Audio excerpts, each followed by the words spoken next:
நீங்கள் கேட்டுக்கொண்டிருப்பது நுட்பம் கவிதை இணைய இதழின் நுட்பம் பாட்காஸ்ட்.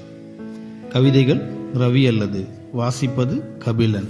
தலைப்பு: காரணங்களை கடந்து. தொடர்பு எல்லைக்கு அப்பால் சென்ற நாட்களில் என்னை பற்றிய சிந்தனை ஏதாகிலும் இருந்ததாவென அறியேன். விசாரிப்புகளின் சுவடுகளற்றிருப்பதால் யாவும் மறந்ததொரு வானம் பார்க்கும் பொழுதில் வந்தமர்ந்து விடுகிறாய். விட்டகல முடியாத வியப்பில் காத்திரமானதென காட்டி, சிறு சலனத்தையும் உனக்குள் நிகழ்த்திடாதவன் இருப்பின் அசௌகரியத்தை சொன்ன பொழுது இடது காலை காட்டினாய். மருந்திடாத என் கால் புண்ணின் மறுபதிப்பாக மாறியிருப்பதை. தலைப்பு: மாபாதகனை தேடும் மனம். கொட்டிய பூ மலையாகத்தான் இருந்தது.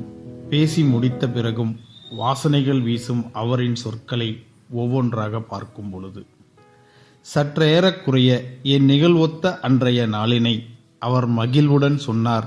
என் துயரப்பாடுகளில் துன்பம் துய்ப்பதாக சொன்ன பொழுதும் ரணப்பெரளயமென உழன்ற நேற்றின் முடிச்சுக்களை ஒப்பீடுகளற்று அவிழ்த்து பார்க்கின்றேன்.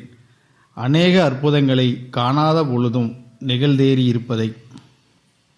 வெயில் சூழ்ந்த வேளையிலும் அதிகாலை புத்துணர்வை அணுக்கமாக்கிய அவரை தேடுகிறது மனம் அனுதினமும்.